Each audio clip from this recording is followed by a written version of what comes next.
What a great time it was when Naughty Dog was developing some of the best games. At the extreme high after the awesome third installment of the Uncharted franchise, Naughty Dog decided to dip their toes into a different and completely original project. Risky it was, but necessary. They brought us The Last of Us, a story set in a post-apocalyptic America following two characters that became one of the few staple faces for Sony PlayStation for years, because of the carefully thought-out developed relationship that fans fell in love with. And those characters were Joel and Ellie. The journey and adversity those two went through with the brutal, gut-wrenching, but awesome ending that also left a bittersweet taste in your mouth kept us on a cliffhanger and waiting for a whole dog year for the sequel. And they very well could have ended it there. And there we were. A bunch of fools drooling. The Last of Us Part 2 released. And everything that made the first one great, they were like, nah, let's just do the complete opposite. Remember Joel? Yeah, fuck that guy. Remember Ellie? Yeah, she's gay and angry, and also really gay. Yeah, it's very easy to write a story when you write the characters out of character, Neil. Didn't help that the ending was also very anticlimactic and stupid. And there we were, a divided fan base, left with the corpse of what was once a great franchise, fallen victim to modern politics and bad writing. But then,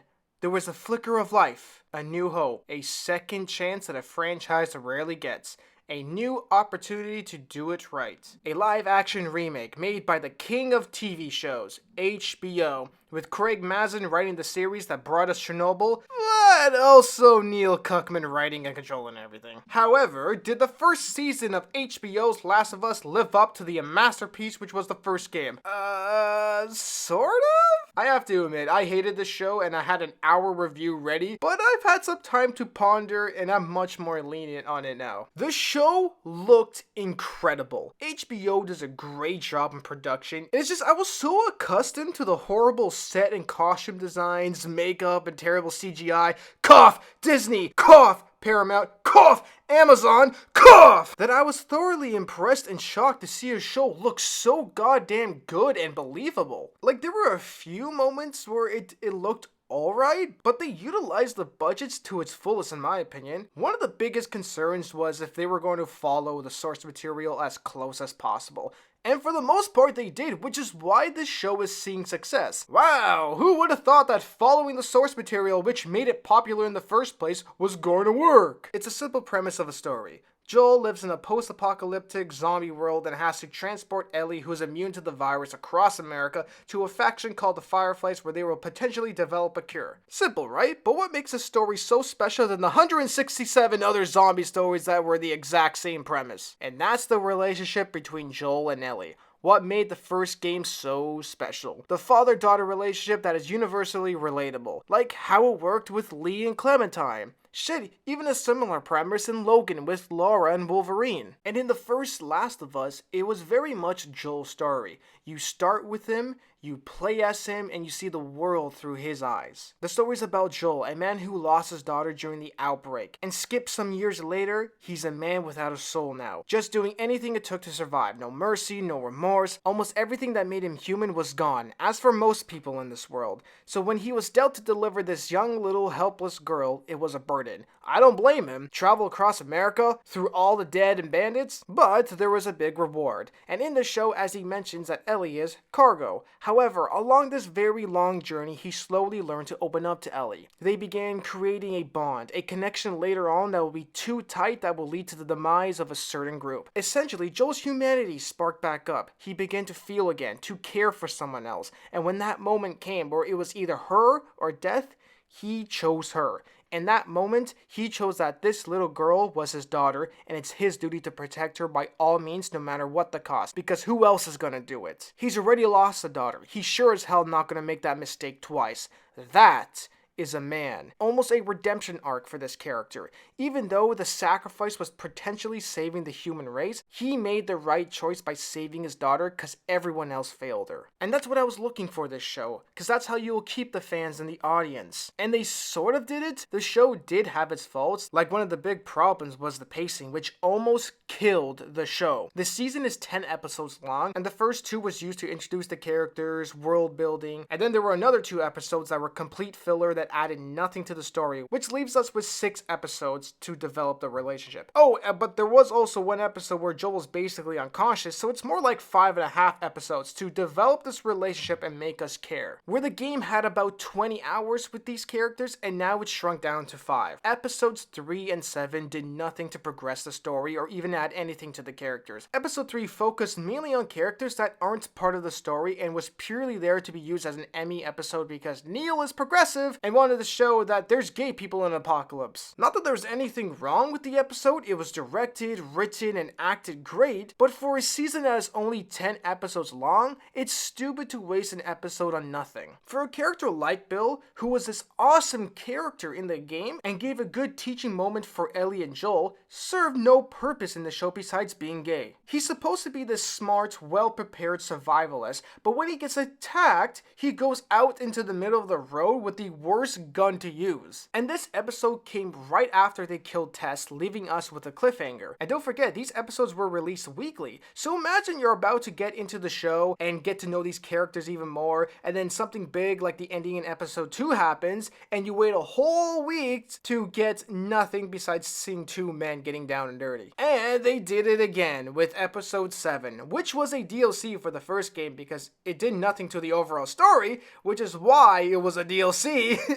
So with the limited real estate they have for the show, they decided to waste another episode on a DLC that did nothing to progress the story. But hey, at least it has one of the main characters in it to introduce us to this stupid character Riley, who calls her group a bunch of fascists even though they were able to keep the people safe from the undead and also feed them. And then she goes off to a militia group that wants to kill this government, and when Ellie confronts her on that, Riley basically tells her to shut up. Like, this is a point where you question moralities, a good teaching moment for the audience and characters, and the best you can do is shut up, I don't want to argue, without providing any evidence or a good counter argument on why this terrorist group would do any better.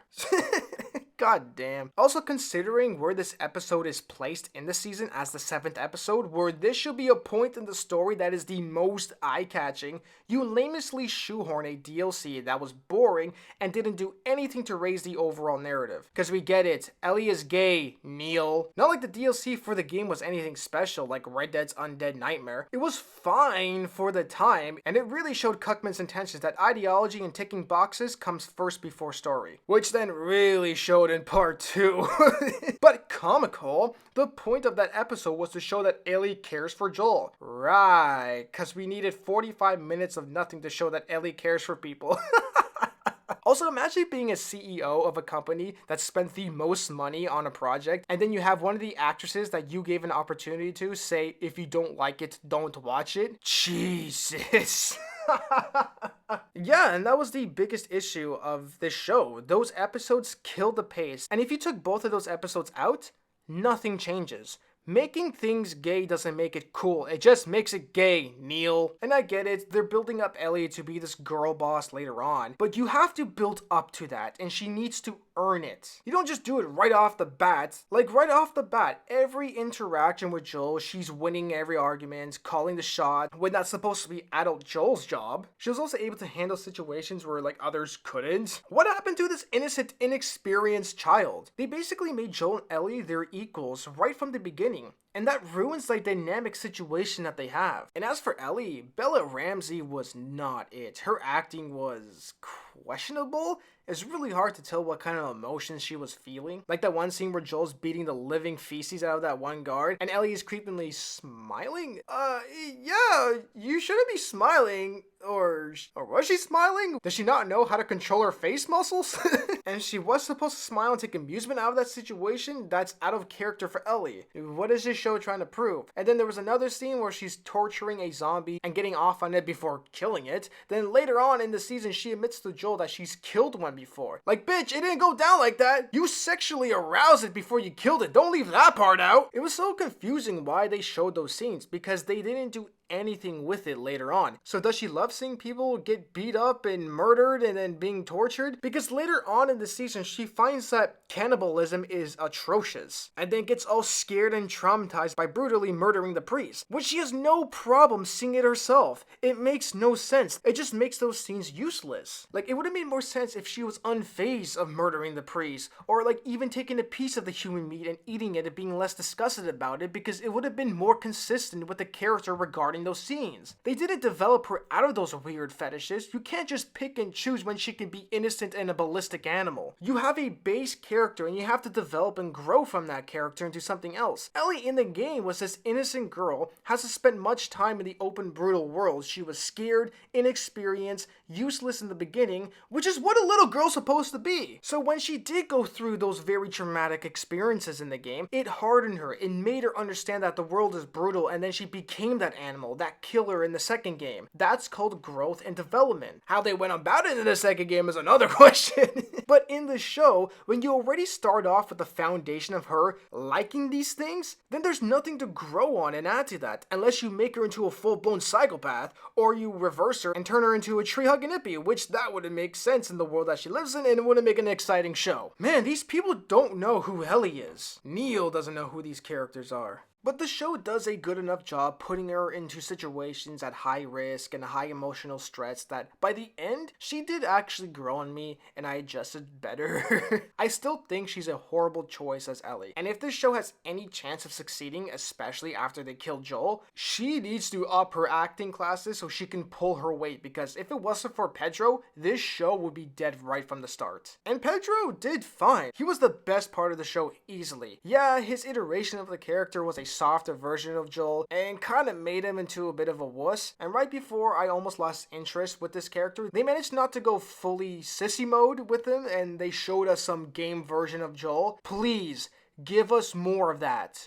Please. And then he will have these random heart attack moments that led to nothing, which makes me scared of what they're going to do with it in the upcoming seasons. And yeah, having a very Hispanic looking man playing a white man from Texas named Joel Miller would be my first choice. But you know, race swapping a lead white character is the norm now. Fuck, they were thinking of using Mahershala Ali. Bro, Jensen Ackles would have been great for Joel, and he wanted the part, but he didn't get it because he was too white for the very white character. Also, aren't people sick of seeing Pedro's face? Are there no actors in Hollywood anymore? Shit, even his very mid-southern accent disappeared by episode 3.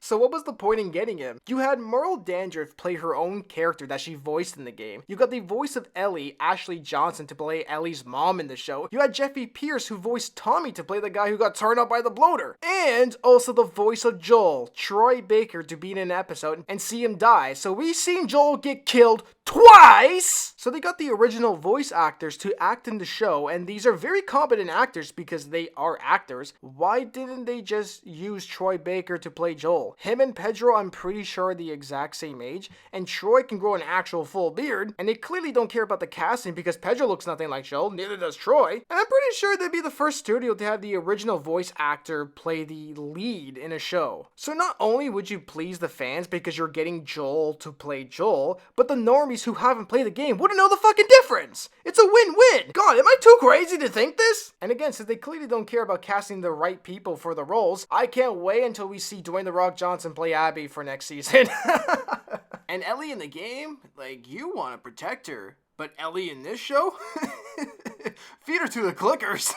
And for a zombie show, it had no zombies. Episode 2 and 5, and that was it. They threw a couple here and there for tension, but you wouldn't even know that they're in a zombie apocalypse. So I asked, what are they trying to cure? There's barely any infected anywhere. And I found this hilarious, Kathleen being a leader of this group of survivalists, because there's no way imaginable that she'd be the leader. One, her voice is extremely annoying, and this fat bitch is hoarding all the food, so you're telling me all these skinny, malnourished, starving men allowed her to lead?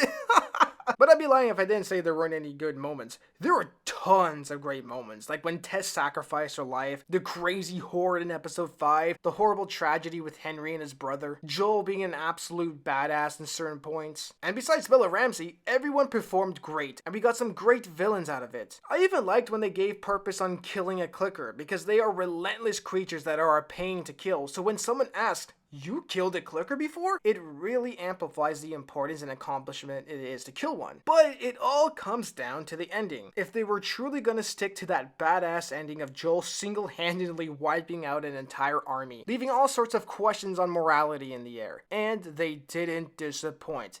That brutal, hard decision Joel made is what sealed the first game to be iconic, and it was great to see it again in live action. But then again, it goes to show you that live action video game adaptations are so overrated. Because nothing's more immersive than a video game, and you spend a lot more time with the characters while exploring lore. And the graphics are already super realistic now with actual performances, and they recently just remastered part 1. So we already have the best version of this with the best graphics possible. So what's the point of this show? Because you have to ask, what did this show add that was better than the game? Nothing. If anything, they did less, like not using Bill as an actual useful character. And we could have gotten that awesome sequence when Joel gets caught in one of Bill's traps, hanging upside down, defending against zombies, and then Bill comes to save them, but nope, we didn't get that. Or the awesome high school sequence with Joel, Bill, and Ellie, or the sewer sequence with Joel and Ellie. Or instead of Joel just getting stabbed at the university by a hand-to-hand combat, they could have used the better version of that, where Joel was fighting the enemy and they flip over the rail, resulting Joel getting impaled instead of just stabbed. Or even leading up to save Ellie from the priest, we see Joel on a rampage killing everyone on the way. And that did happen in the show, but it was all off screen. And we could have gotten all of that if they didn't waste 2 episodes on nothing. But I guess it's easier to check boxes than focus on story, Neil. Man, I'm really starting to think that Neil had a lot of help writing the first game. However, this is a perfect opportunity to fix things. You fucked up with part 2, Neil,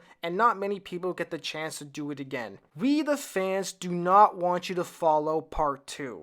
Listen to the fans. Yeah, I know it's whole counterintuitive to following the source material kind of thing, but for the first time, we do not want you to follow the source material that comes in part 2. So please, listen. This is how you win us back. Don't disrespect Joel and write him out of character. Keep him. And whenever you do write him off, make it awesome. Treat these characters like you actually care about them. Because you checked all your boxes, man. You race swapped Joel, Tommy, and his daughter. You made Ellie a girl boss right off the start. You focused 2 whole episodes on pandering. You did it. Now breathe. Now it's time to just focus on story. This could be your redemption arc. This is how you win all of us back. And I might be naive for being optimistic, but I really hope he doesn't follow the massacre that happened in part 2.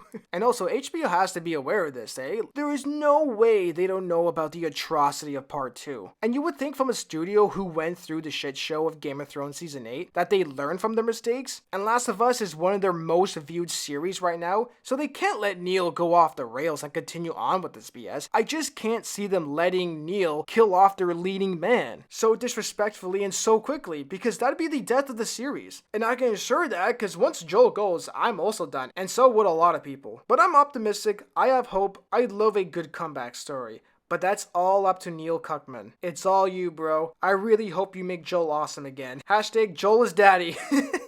But in the end, with some time to digest, I did get a lot of entertainment from it. The show looked beautiful. The special and practical effects were top notch. It was well directed and well acted. The characters felt like real people. They were put into hard situations that they had to overcome. And yeah, I would have liked some more time with Joel and Ellie just to make that bond feel a lot better. But there was enough at least I could get behind. And yeah, even though I wish they did some of those sequences that I mentioned before in the game, they pretty much adapted the first game, where it was like pretty much a mirrored version of it. And it was pretty sweet to see. And I did rewatch the first season, and I skipped episode 3 and 7, and it flows so much better. So I recommend try doing that. I'm looking forward to season 2, and as long as we don't have any more pandering, no fillers, more zombies, and Joel's treated like a main character again, this show will see tons of success. Alright, that's all I got. Please subscribe, like the video. Until my next one, ta-ta for now.